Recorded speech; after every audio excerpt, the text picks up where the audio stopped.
Deal, it's your boy NORDS, and this is the 10-8 podcast. And it's early in the morning. I had a late last night, right? We had the Jake Paul versus Mike Tyson fight. And I don't know, man. I don't know how I feel about it. Oops. Hold on. What's up? This guy, my guy Manic over here. It was a weird thing watching that last night, man. And hold on a second. Hold on, let me just respond to this guy.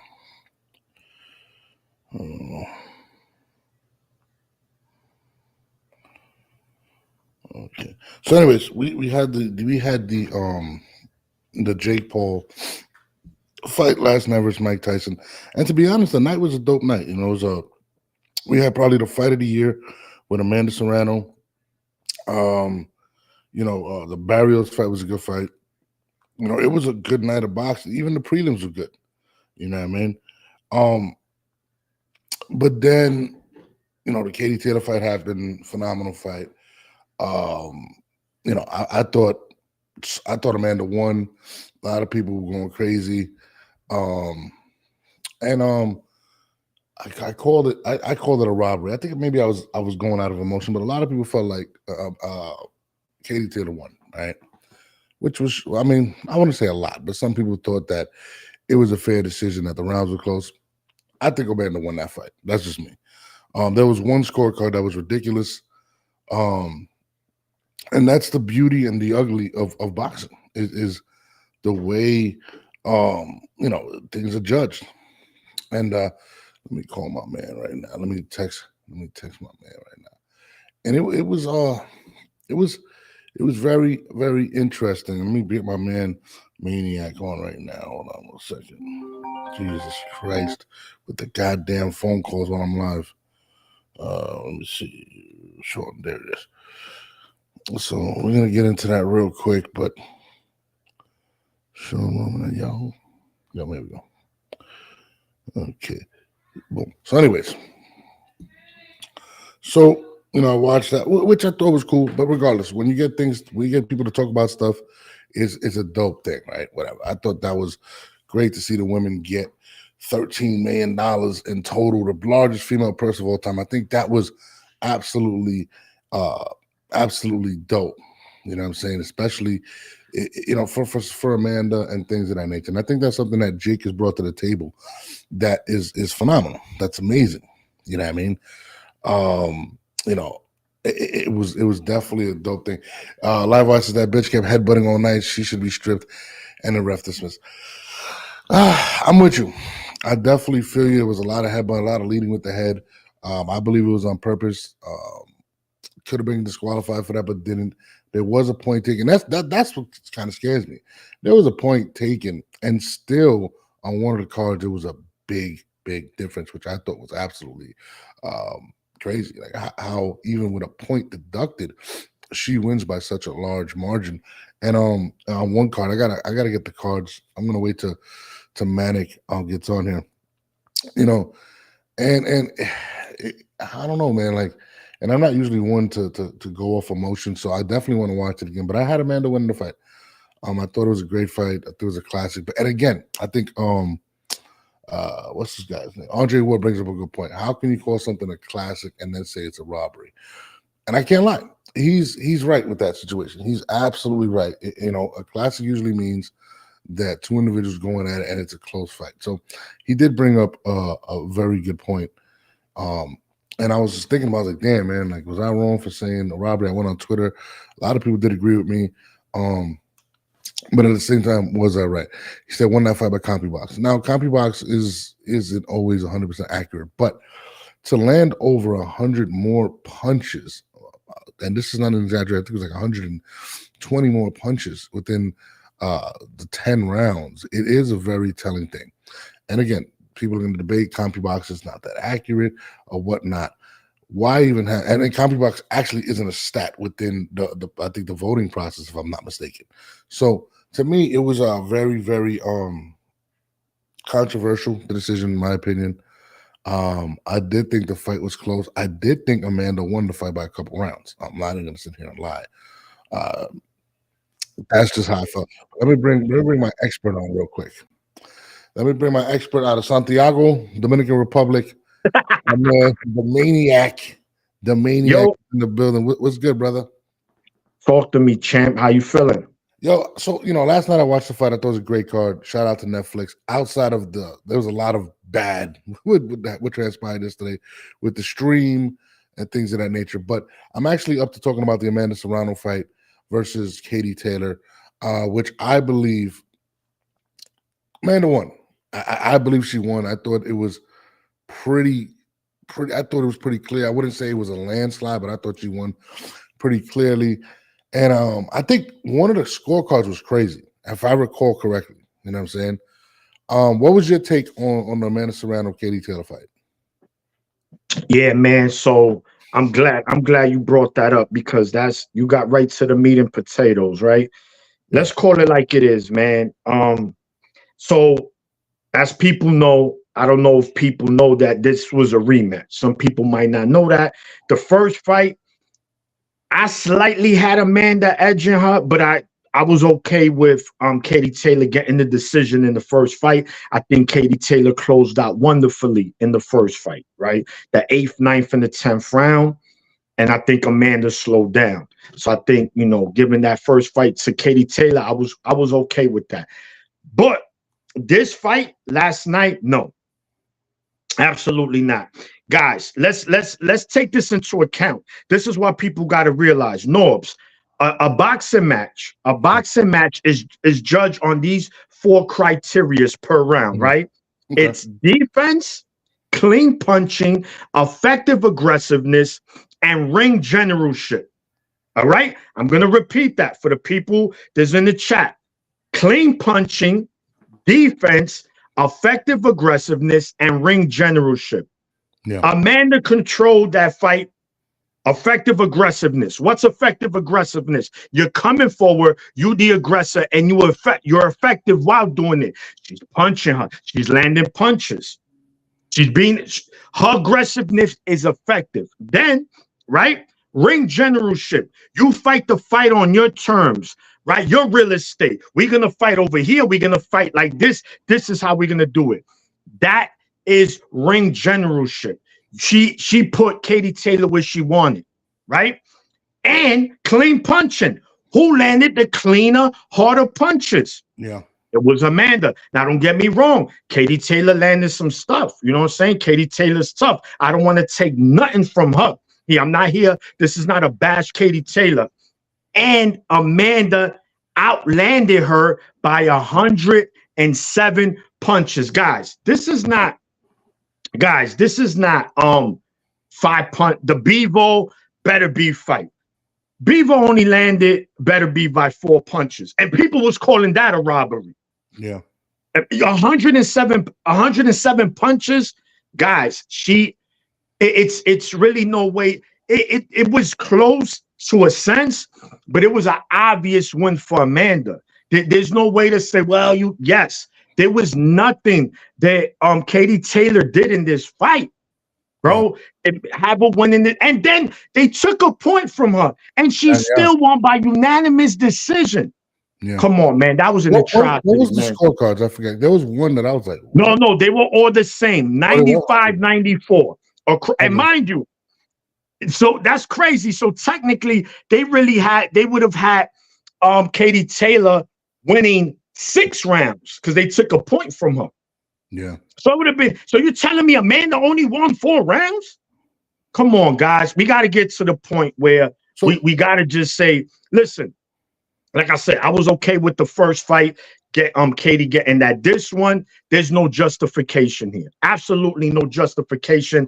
Amanda controlled the story of the fight. She outfought Katie Taylor. She outlanded Katie Taylor. She fought on how she wanted to fight. Bro, what else you want her to do? Literally kill her? So be like, well, I got her to draw. She killed Katie Taylor. I got her to draw. Like, come on, man. She won that fight, man. And mind you, Amanda's the smaller fighter, NORDS. Yeah. She moved up in weight, fighting a bigger fighter, and she took it to her. Come on, man. If anybody sees this as, if you're saying this could have gone either way, then there's some bias. You have to look at it. I just broke it down to you on why. And then Katie Taylor, she's from Ireland, right?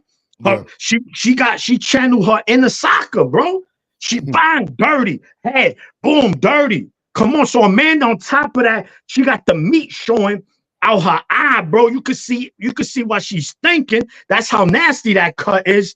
And she still fought like a warrior. Come on, man. Like, it is what it is, man. At the end of the day, shout to both of them regardless. You know what I'm saying? I got nothing against Katie Taylor. I'm not a hater. Katie Taylor's still a dog. She's a warrior. She did some dirty shit yesterday, but regardless, she came to fight. And Amanda won the fight, man. However you break it down, Amanda won the fight.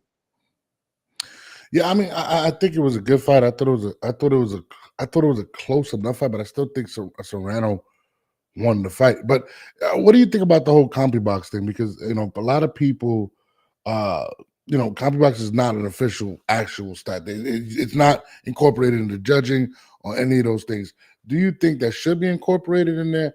I mean, what do you feel about that? Because 107 punches is a lot.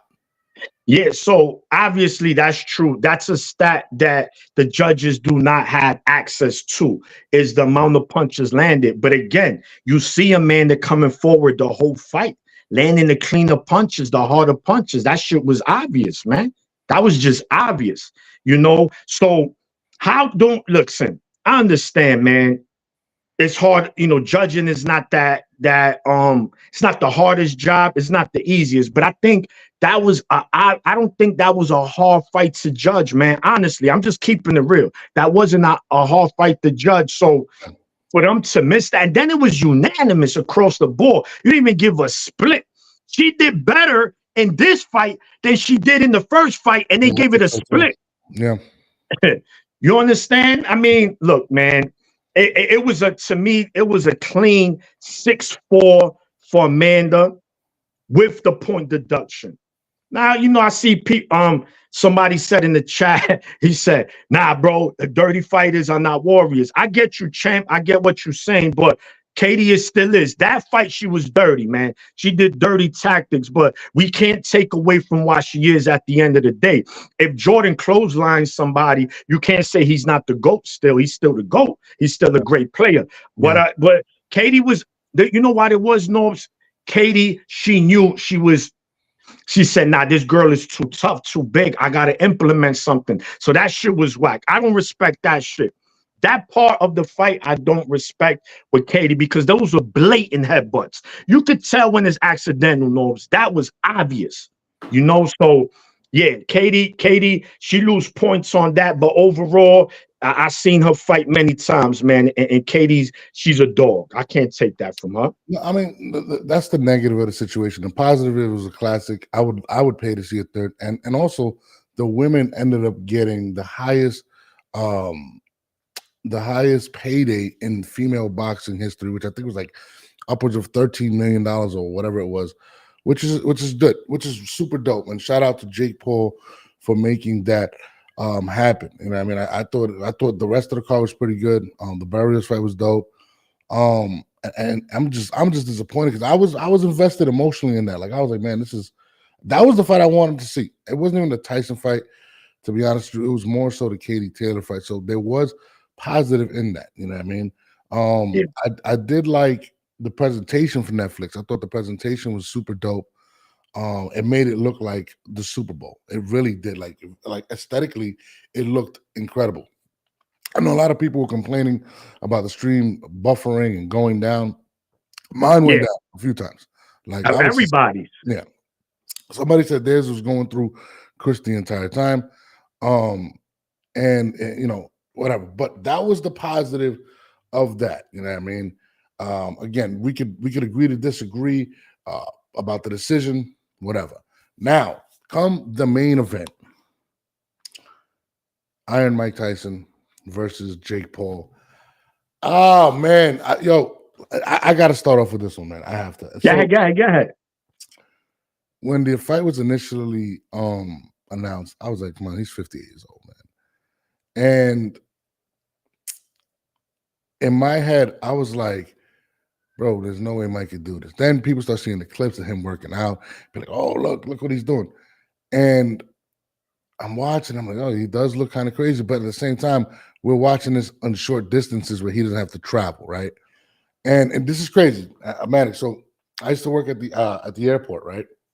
Mm-hmm. And Mike Tyson would frequently come to the airport in Atlanta, and Mike would always get a wheelchair because he couldn't walk.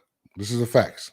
Mike would get a wheelchair and they'd push him around the airport, whatever he had to do, from gate to gate, whatever he had to do. Mike was always dope, but Mike, whatever. And even in the presser, he stepped on his toes. He went kind of crazy, right? So I say that to say this. Physically, what showed in that fight, and I think they did a good job of hiding it leading up to the fight. But physically, when Mike was even walking in the runway, before he even got down, I looked, I was like, damn, son, the entrance is crazy. It's mad long. The ring is like 20 feet. Like, this guy can't move. Like, you could, even when he was walking out, you could see he got the knee brace. When I seen the knee brace, I was like, oh, shit. I didn't even realize he had a knee injury. So when he gets in there, and now he starts like, when boxers start jumping up, he jumps up for like a couple seconds. I'm like, dog, he don't even look like he can move. And when the fight started, instantly, I was like, oh shit, this is not Mike Tyson. This is Grandpa Tyson, literally. And it made me, it hurt me, dog. Like, I was cheering that he don't knock Mike Tyson out. Like, Mike was my hero. Mike is one of my heroes growing up.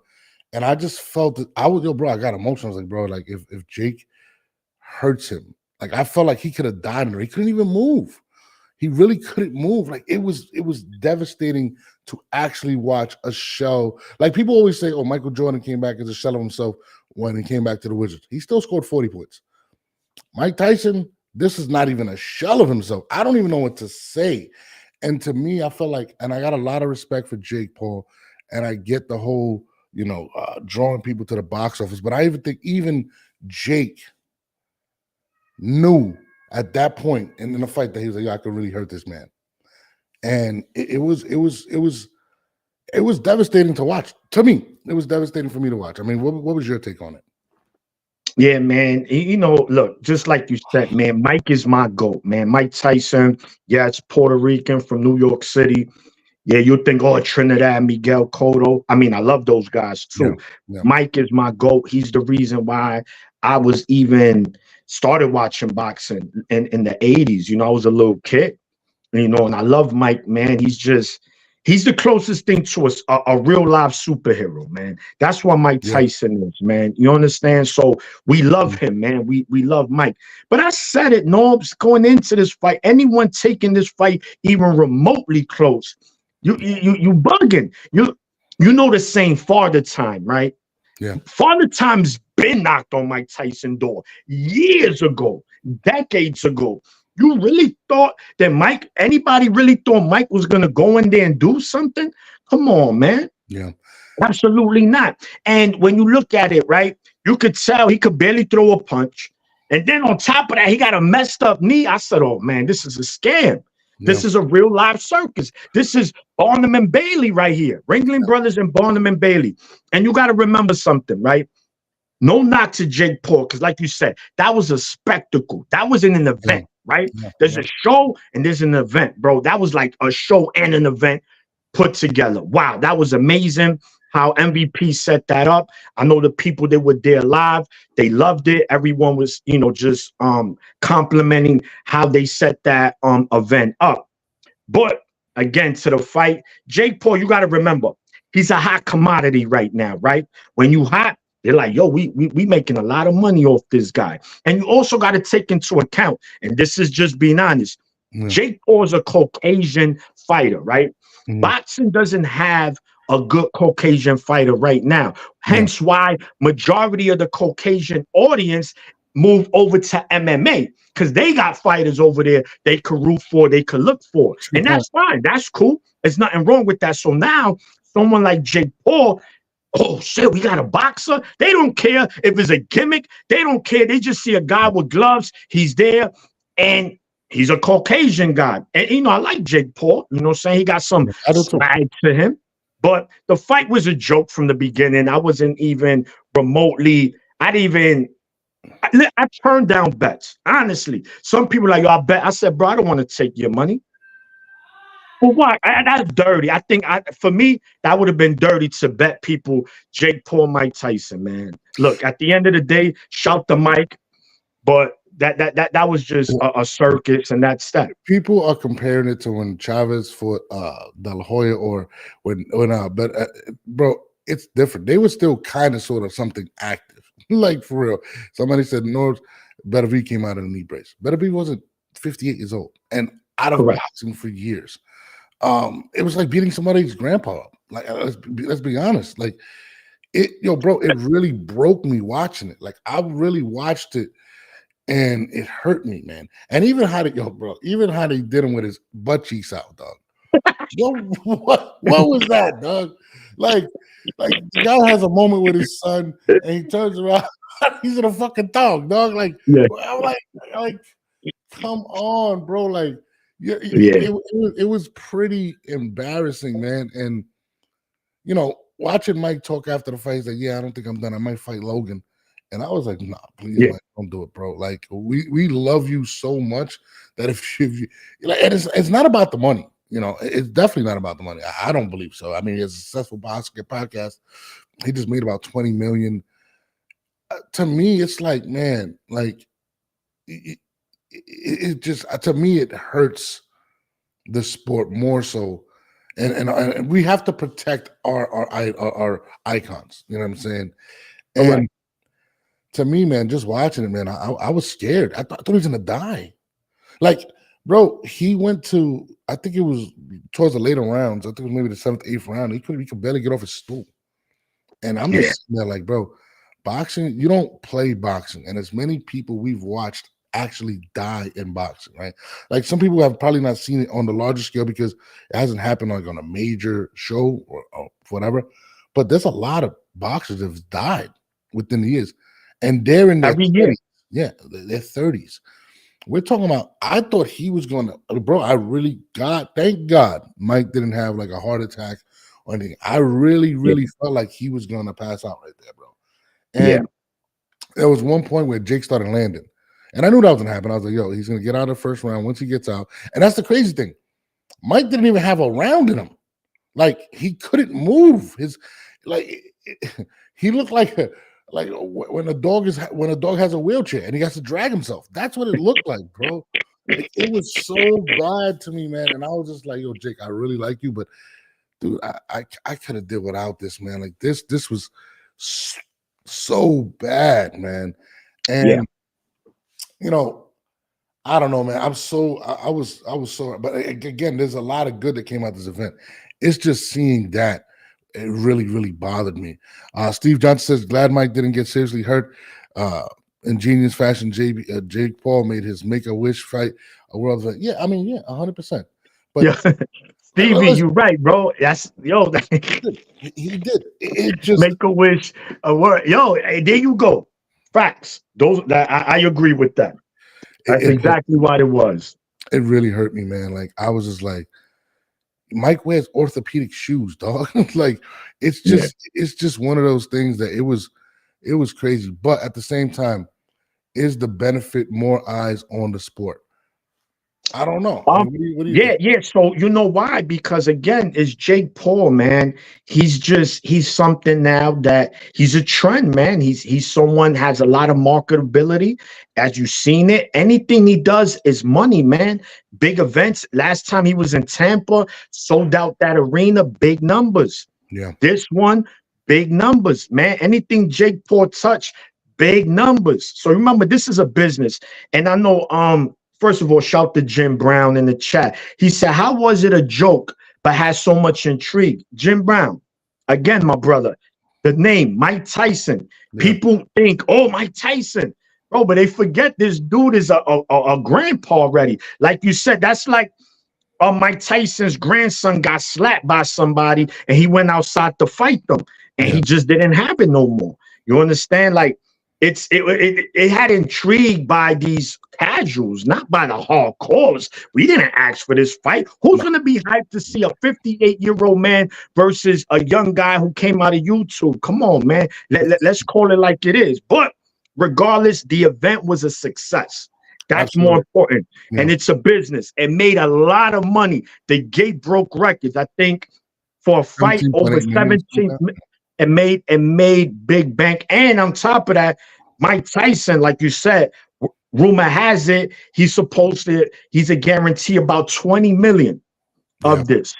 You know what I'm saying? So look, man. It is money, man. Now he's Puerto Rican. I love the Puerto Rican thing because he does show a lot of love to Puerto Rico. Mike lost a superpower a while ago. Kill instinct. No, he didn't lose it. He's an old man. Like he's an old man. Like it just is. It just makes you as a man hit reality. Like, holy shit, how old are we now? Like, think about that. Like, it hits you like, man, that shit is crazy. Mike is old, bro. All of our heroes are dying. Mike Jackson. You know what I'm saying? It's just like, oh man, it just truly hurt me to watch that. But I will say this, as long as it brings eyes to the culture of boxing and things of that nature. Now, he calls out Canelo Alvarez, says he's the new money man. Let's pump your brakes. Let's pump those brakes. But Norbs, you're right. I mean, let's cut it out. We won't even need to break that fight down on how it go down. But remember something. Look at Canelo, right? You mentioned it. He's a what? He's a businessman. Yeah. Don't be surprised. Again, this is just, me. This is my opinion on this. Canelo's last fight of his career, right? Remember, we saw Mayweather-McGregor. We knew how that fight was going to happen, but it generated this. Canelo's farewell fight, don't be surprised, is against someone like Jake Paul. Yeah. So he'll make that big bag before he call it a day. No time soon. Expect it to be Canelo's last fight, bro. No, I agree. I actually wholeheartedly agree. I think it's going to happen. But to say the money man over Canelo is absolutely absurd, and he knows that. He knows that. Yeah. He knows that. Canelo takes that fight, he's going to get 200 million. He's going to get around. Yeah. It's going to be insane. And I think Canelo is actually going to do it. And Canelo, to me, is one of those guys that's a boxing purist. He's one of the last that believes in legacy. He believes in the business. He's a unicorn, bro. Like, there's not a lot of people that think like Canelo. And I think not only the money is going to be attractive to Canelo, but I think, and this might sound crazy, but the get back for what just happened with Mike Tyson, I think Canelo's somebody that wants to drive a point home. And when they first started asking him about Jake Paul, he was kind of like, whatever. And then recently, I think maybe within this year, he said, I don't know, maybe. And those are the facts. And I think Canelo sees the money aspect of the shit, but also a hero aspect. And hear me out. A lot of people that are purists in boxing don't believe Jake can beat somebody of that magnitude. And Canelo could not only walk off into the sunset with a couple of $100 million extra in his bank account, but also viewed as a hero to the boxing community for what he can actually do and show that he can do to Jake Paul. And I think that also is going to weigh heavy in his decision, simply because Canelo is somebody that appreciates greats like Mike Tyson, Julio Cesar Chavez.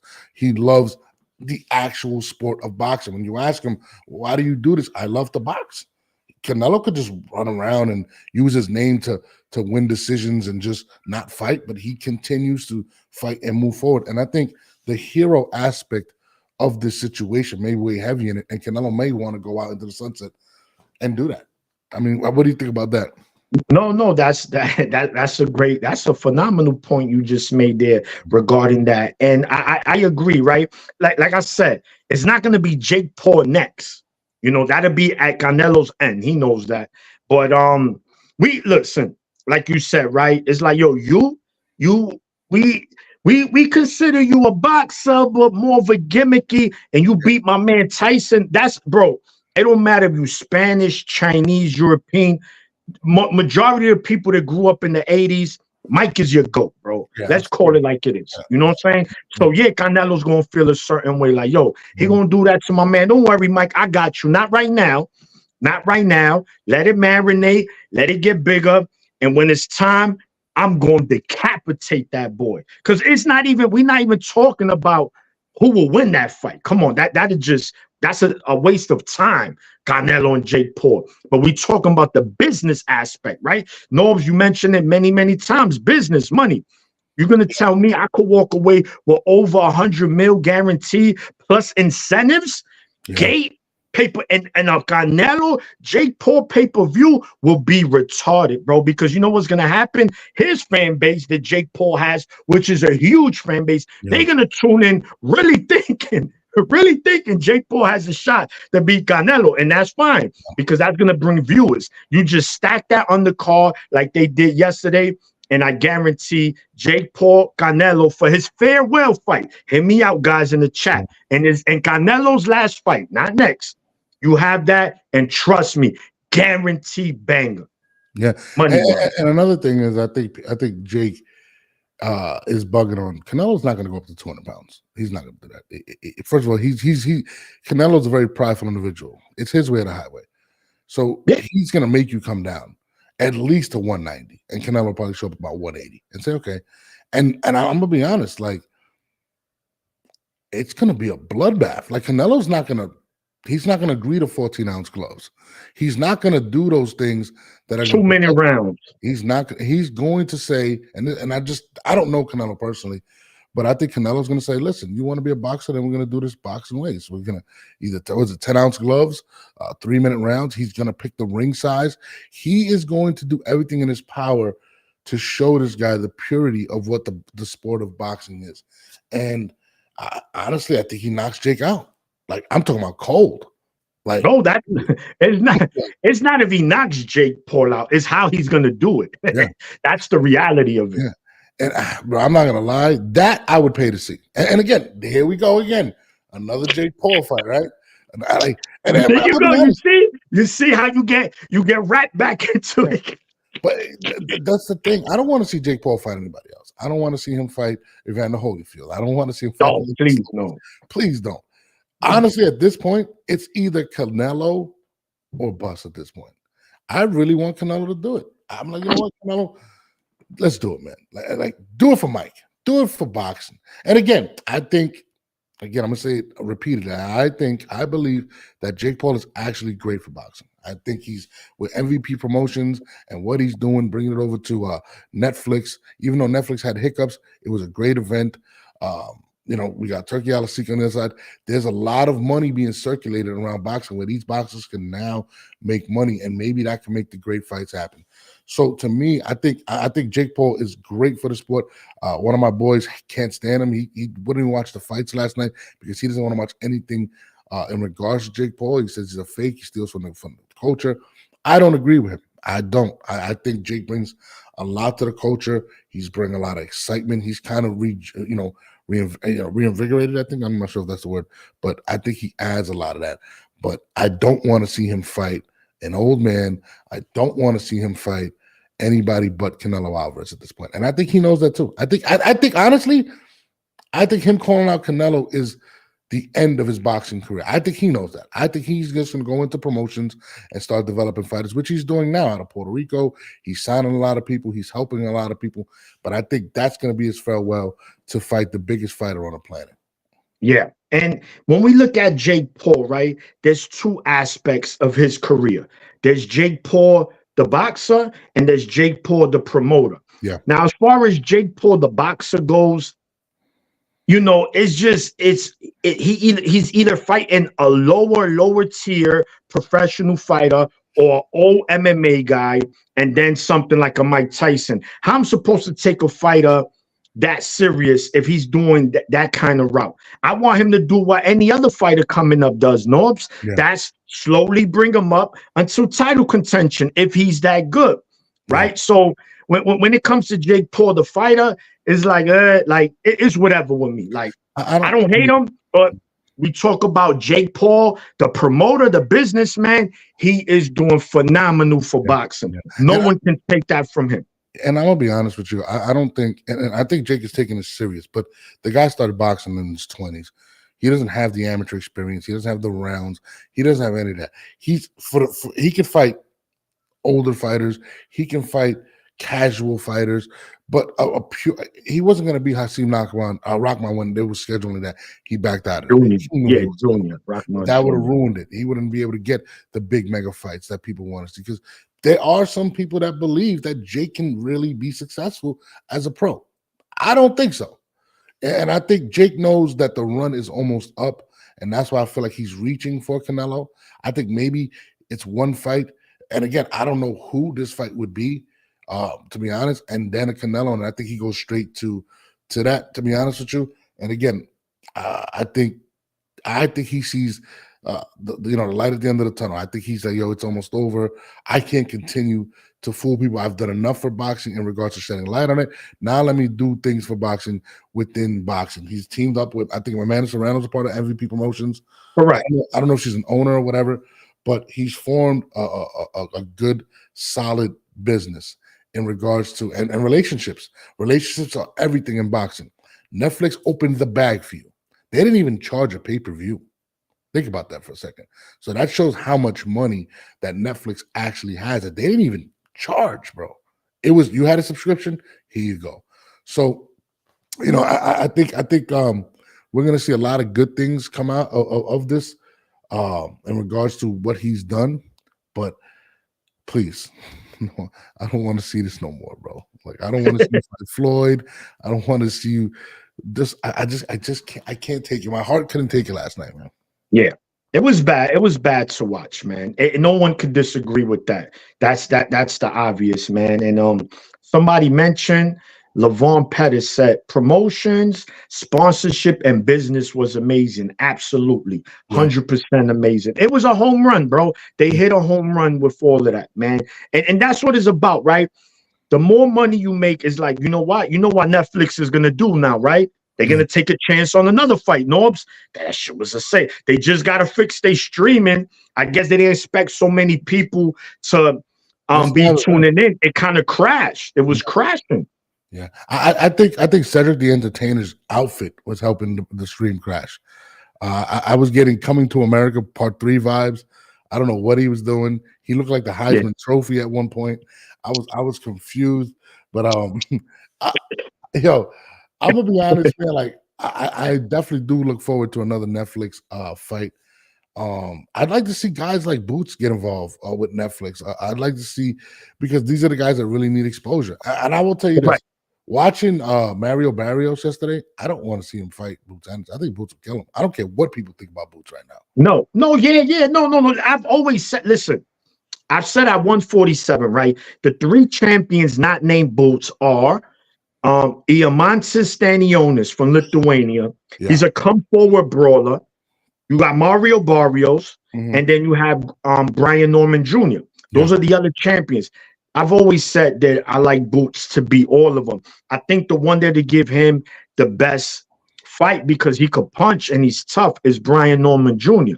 Yeah. Right. And I'm still going to pick Boots to beat him. I don't think no one at 147 beat Boots. Nobody at 147. That's just me. That's how I feel. Even with the performance he had last weekend, that has nothing to do with me feeling the way I felt a month, 4, 5, 6, 7 a year ago. Boots is the best fighter at 147. I guess what was the biggest argument in that Boots fight was that an elite performance? Was that in a performance where we could say, God damn, what a performance?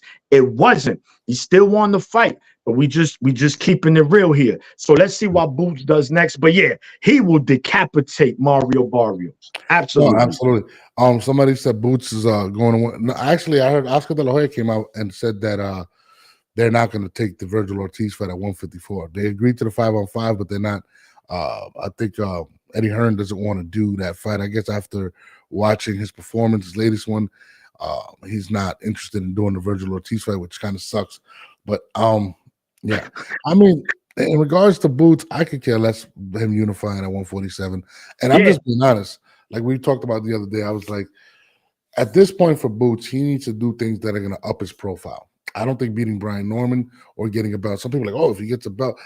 Honestly, in terms of boxing, it's very weird. Just because you're a champion doesn't make you a star. Better Beef is a unified champion. Gervonta Davis has one belt, which No. he didn't even really win. They kind of just, that was a vacated belt and Yeah. whatever, right? Yeah. And he makes way more money than Better Beef. Okay, so it doesn't necessarily work like that. But I think he needs to do profile fights, like we were talking about before. I love the Blair to Flair fight. Even a Ryan Garcia. I think he needs to mix those type of fights in at this point, and then move forward. I'm not a big fan of the 147 pound division. I think welterweight is done at this point. You know what I mean? And I think he needs to move up to Yeah. 154. But now that the money seems to be there, where do we think Netflix really gets involved? Do we is Netflix going to do? I think this is their second event, right? No, this is their first live. No. First. Do you think they're going to be more frequent? Because I think it would be super dope. I would. I mean, of course, you're talking about the number one streaming service in America, probably in the world, is Netflix. So if you're gonna be on that, man, that's always a good look. But the question is boxing, right? Oh, it's boxing. I don't know. I don't really watch boxing.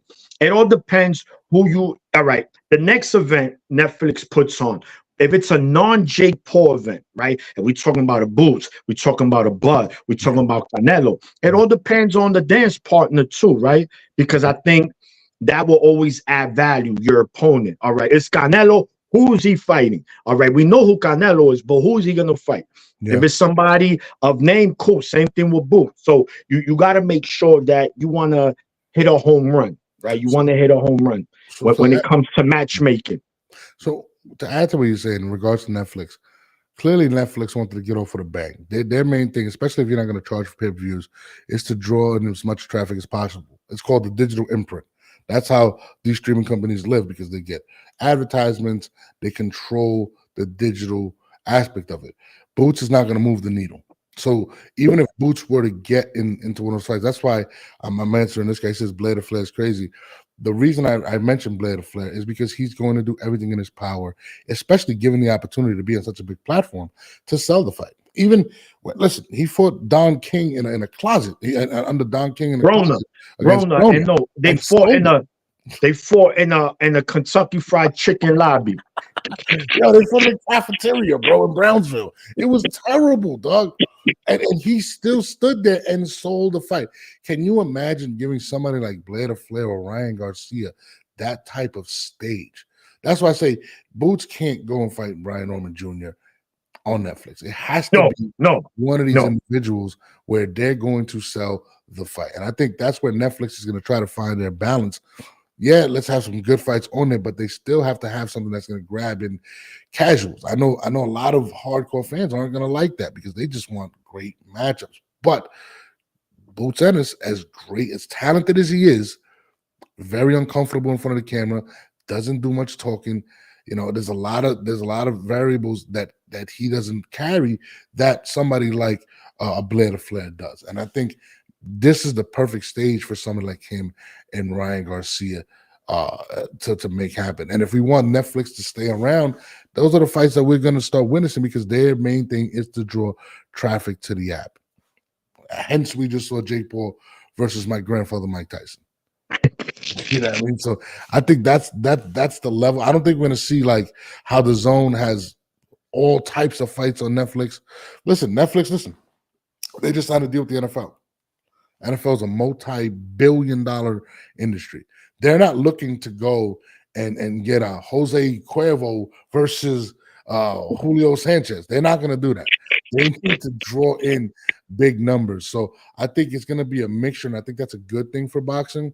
I think purists need to understand that if they want this sport to elevate, these things are going to have to happen, because there isn't the NFL signed deals with Fox, CBS, you know what I'm saying? ABC. These are multi-billion, trillion-dollar deals. Boxing doesn't have that. They have individuals or certain companies with money. So I think in order for boxing to grow, I think the purists are going to have to understand that these are the type of fights, these are the type of main events we're going to get in order to get some of these guys into bigger stardom. And that's just something that we're going to have to deal with. I mean, what do you feel about that? No, listen, I'm on board with that, and absolutely somebody like you said, somebody to move the needle, somebody that's gonna make you say, "Oh, Boots," and I listen. That name would be Ryan Garcia. Ryan Garcia moves the needle. I think people will be very intrigued in that matchup if it was to happen, right? He's going to need a dance partner. Like you said, Boots is a fighter where he's very, he's very reserved, right? He's a reserved fighter. He's laid back. He's chill, very humble. Low spoken guy. He's just humble talking. Yeah, I did. So, boxing a lot of the times to be on the platform like a Netflix, you want to kind of be a little bit more out there. So, unless it's Blair the Flair, he's going to sell the fight. He'll tell Boots, have a seat. I'm going to sell this fight. Even though we know the outcome to that fight, we know what Boots will do to Blair the Flair. But nonetheless, like you said, if we're looking at it as a business, we're talking about business, we're talking about money, we're talking about drawing viewers, right? Especially new viewers. That's the kind of opponents you got to have. Keep these fighters, opponents that's going to draw the people and they're going to say, yo, who's that guy that's talking like that? Yo, I want to see him fight, man. Yeah. Whether it's to see him get knocked out or whether it's to see him win. Yeah. So, yeah, I think moving forward, in order for Netflix to keep rocking with boxing, because let's be clear, Netflix don't need nobody because they own entity. So, as long as we get the good matchups, I think Netflix will put it on, man. I'm very intrigued to see what's next for Netflix regarding boxing. Somebody said Eddie already shot that fight down. Yeah, Eddie's bugging. I think Eddie's a great promoter. I think he does a lot of good things. He is. But your fighter's profile. I mean, listen, is Blair Flair up there with the Virgil Ortiz's and Bud Crawford's? Absolutely not. But at the end of the day, yo, hold on. He said Blair the Flair needs to retire and play Ice-T in the biopic. That is hilarious, dog. That is. But see what I'm saying? These are the things that Blair Flair is going to inspire. People are going to troll him. He's a great troll. He's going to sell the fight, bro. When he was bringing out the mannequin or whatever you call it, the hand puppet of Adrian Broner, it was great. The problem was it was on a Don King promotion that was shot with a sidekick. I mean, that's what happened. Like, you're not gonna get it. Imagine him doing that stuff with Netflix. It's just a fight that makes sense in regards to building up Boots' profile, man. I know a lot of people may say, "Nah, he should unify 147." Unifying is not going to do anything for his profile at this point, and it's going to be Bud Crawford 2.0 for the next 6-7 years for him. And I think he needs to do that. And that's why when he shot it down, I think Eddie shot it more down because Blair Flair kind of crashed his interview and put him on the spot. I believe that's what happened. He was like, no, we're moving on to bigger things. I like you, but if you really sit back and think about it, it just makes a lot of sense. And he even said it. Boots is shy. He wears glasses. He doesn't like people to look at him. He doesn't. These are all. That's the biggest problem with Boots, and I think it's crossing over into his performance because I feel like when he fought his last fight, he was trying to over impress and was caught with a lot of punches. That can hurt your fighter more because he's doing things that are making him step out of his comfort zone. And I think you could lose him more if he ends up getting knocked out because he's trying to do too much. So, I mean, that's just how I feel about that. He says the weakest 147-pound fight. I like Blair Flair. No. He said this is the weakest ever. Yeah, so yeah, I agree though. Jim Brown is right. As far as I wouldn't say the weakest it's ever been, but it's not it's not shark infested. Let's just put it like that. No, it's no interest at 147. So I agree with that. It's not a division. And mind you, 147 has been carrying the sport for like the last 20 years. That has been the golden division of boxing. The last 20 years has been 147. But now it's slowly becoming a dead man's, wasteland, man. It has no interest. 154 is where all the action is, and 140. Those are the two divisions right now. Absolutely. It's a disgusting time at 147 pounds right now. I'm not gonna lie. It's just, again, and that's why we need guys like Blair Flair right now. I love Blair. We need to let him go. Woo! I've seen you guys interview him, man. He's hilarious, bro. I like watching him because he's funny as shit. Can you imagine Blair the Flair versus Rolly? I mean, I don't think it'd be a great fight, but it would sell itself. It's just you gotta start adding a little bit of that WWE in this stuff. You gotta excite people, man. Casuals, this millennials wave, they want to laugh. It's the TikTok era. It's people embarrassing themselves and making people laugh online. We have to embrace it. You have to grow with what's going on today. And I think as fans of boxing, as much as it sucks, you want to keep it pure. That's just what's going to have to happen. And we've seen it with Jake Paul. You know, I don't, you know, at least Jake can actually fight. You know what I'm saying? You know, so to me, I think in order for the sport to grow, we're going to have to incorporate a lot of those things. You know what I mean? But Manic, I know you got to, you know, your wife, I hear in the background, she's making sure you got to cook and stuff. So I mean, I'm gonna let you rock out. I just want to get your thoughts on that, man.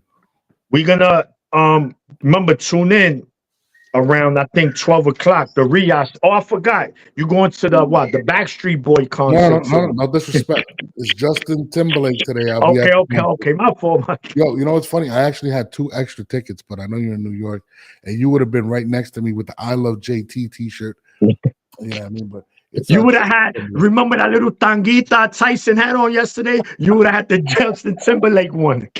No, wait, hold on. Let's talk about that. Yo, first of all, why they do my man like that, bro? Like, it was so crazy because I'm watching the interview, and you know, he's like, "Yeah, I love you, Sean," and he gives him a kiss, right? He's talking to his son. I forgot his son's name, and like the cameraman must have thought to himself, "This is gonna be classic," and he did it purposely. There's no way that you didn't know that Tyson was just wearing a cup, and turns around and makes sure you see them cheeks. I was like, "Yo, dog, if I was Tyson, I'd be livid right now. I'd be like, bro, come on, man." He don't care. You know Mike, man. He just don't care. And who are we to clown Mike? You crazy? Ain't nobody gonna clown him. They're gonna laugh at it, but you don't clown Mike. Nah, you don't play with Mike. But he's definitely gonna beat the shit out of that cameraman when he sees him. Whoever that camera was, I would never go up to Mike ever again. But that moment is gonna live forever in my head, bro. It was one of the funniest moments in boxing history, dog. Mike's cheeks was out yesterday. It just pretty much show you what the event was, man. That just epitomizes what the event was, man. It was a circus. No, absolutely. But on that note, man, I'm gonna let you rock out. NORDS, my brother, man. I appreciate you. You know, whatever, man. Tomorrow, we speak about the Ria season, and we do what we do. All right, bro. Appreciate you, Bree. All right. We are out of here.